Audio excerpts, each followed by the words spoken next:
La sesión, señora secretaria. Asambleísta Henry Llanes tiene la palabra.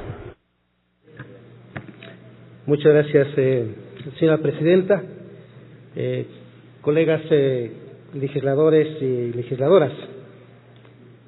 En el marco del debido respeto para el Parlamento, para los bloques de oposición y para los bloques de gobierno, yo en lo personal acostumbro a recurrir a los hechos por la propia formación profesional y evitar los insultos, las ofensas o cualquier otro criterio que vaya en contra de las personas. Hay un dicho que dice que la falta de argumentos muchas veces hace que las personas recurran al insulto y a la ofensa. Tengo que decirle a este Parlamento, señora presidenta, yo fui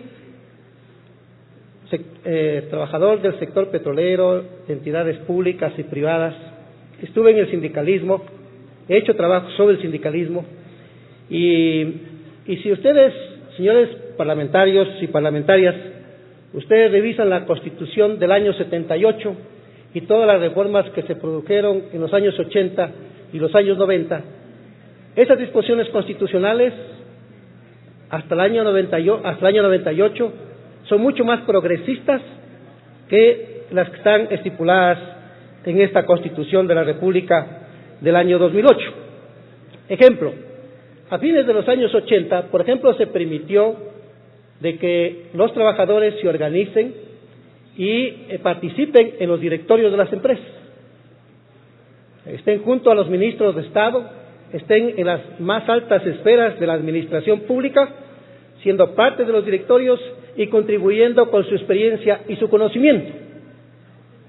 Por ejemplo, en CEPE, después Petroecuador, a fines de los años 80, un representante de los trabajadores, nosotros teníamos en el directorio de Petroecuador, donde estaban los ministros de Estado, el gerente del Banco Central, el ministro de Finanzas, el ministro de Recursos Naturales, etcétera. Y en cuanto al sindicalismo, asimismo se fue progresando muy ampliamente en la legislación laboral de los años 80 y de los años 90. Por ejemplo, en el año 95, nosotros fuimos partícipes como dirigentes laborales para incluir una disposición en el tercer y cuarto inciso del numeral 9 del artículo 35 de la Constitución de la República. ¿Qué decía ese tercer inciso de esa Constitución? Y que sería bueno que ustedes la comparen con esta Constitución del año 2008. ¿Qué decía? Las entidades del Estado, lo recuerdo así de memoria porque fuimos protagonistas nosotros de esa disposición constitucional. ¿Qué decía el tercer inciso del artículo 9 del artículo 35 de la Constitución de la República del año 95, con esa reforma que se impulsó? De que las instituciones del Estado que no deleguen sus actividades al sector privado, los trabajadores se sujetarán al derecho administrativo.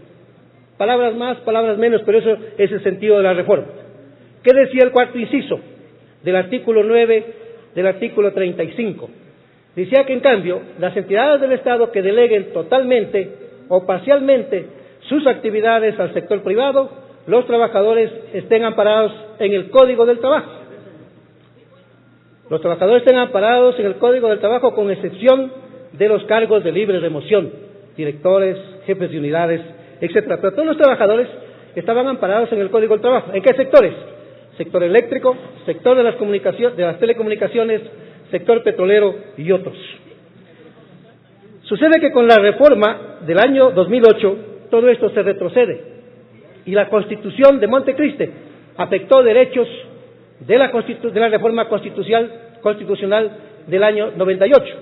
Por eso es que allí inclusive habrá que trabajar con los constitucionalistas para plantear a futuro una demanda de inconstitucionalidad de esos artículos que afectaron derechos de los trabajadores, tanto estipulados en la legislación nacional como en convenios internacionales.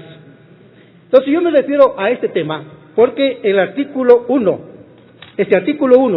de la reforma a la Ley Orgánica del Servicio Público y al Código del Trabajo es inconstitucional, porque retrocede derechos porque afecta los principios de la intangibilidad de los derechos, porque afecta ese principio constitucional de la irrenunciabilidad de los derechos. Los derechos de los trabajadores son intangibles, son irrenunciables. Mire que en la ley del servicio público, ley del servicio civil y carrera administrativa, que estuvo vigente por largo tiempo en el Ecuador, por ejemplo, si un trabajador renunciaba al primer día, o al segundo día, o al tercer día del mes en curso, si salía del trabajo, presentaba la renuncia, tenía derecho a recibir todo el mes de sueldo que le correspondía, y no como se está proponiendo hoy. Hoy está proponiendo que solo por los días que trabaje tenga derecho. Entonces aquí hay un retroceso, aquí hay una violación a los principios constitucionales, señora presidenta, señores legisladores. Y luego también hay afectación a los sectores trabajadores del sector público. Ellos se quejan permanentemente, y lo ha dicho el licenciado Miguel García, que por ejemplo los trabajadores que están en escalas inferiores no han sido incrementados su sueldo más de 4 años.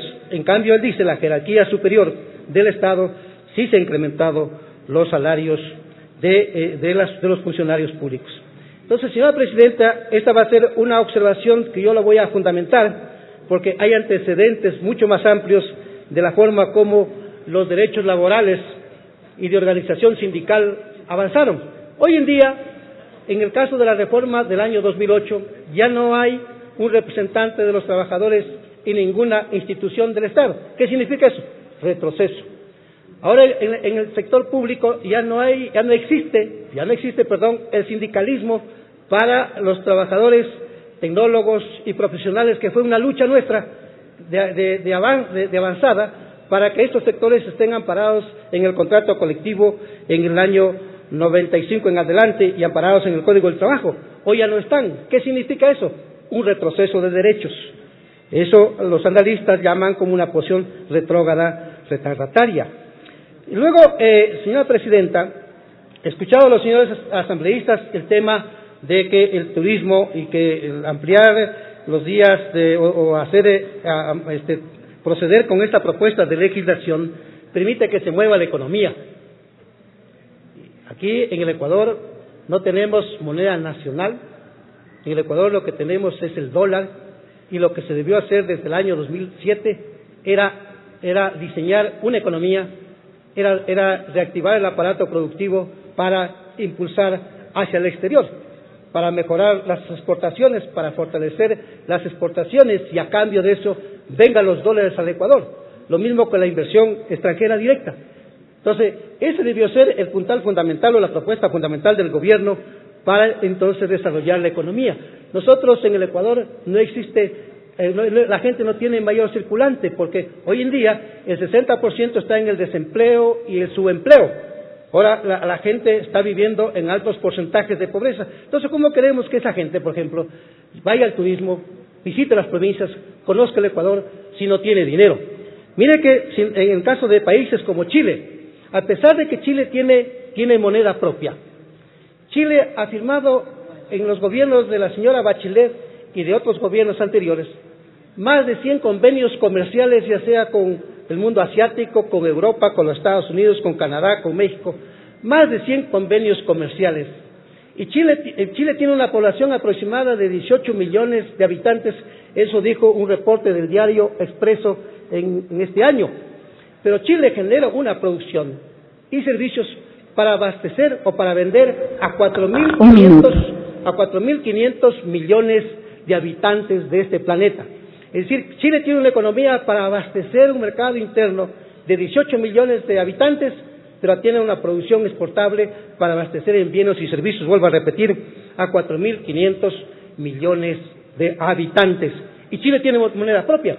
En cambio, nosotros descuidamos casi totalmente el frente externo, por eso es que nuestra economía tiene problemas. En buena hora que están firmando el convenio con la Comunidad Europea, pero lamentablemente estamos a la cola de Colombia y de Perú, porque se debió manejar una política de firma del convenio con la Comunidad Europea de manera conjunta con Perú, con Colombia, y el Ecuador hubiera sido beneficiario con la venida de dólares del exterior desde el año 2013, señora Presidenta. Esta opinión, más lo que se ha hecho de manera contraria en cuanto a los derechos de los trabajadores y se está haciendo con este proyecto de ley, yo lo voy a enviar por escrito a la Presidenta de la Comisión a fin de que sean tomadas en cuenta y no se siga violando los derechos del sector laboral. Muchas gracias, señora Presidenta.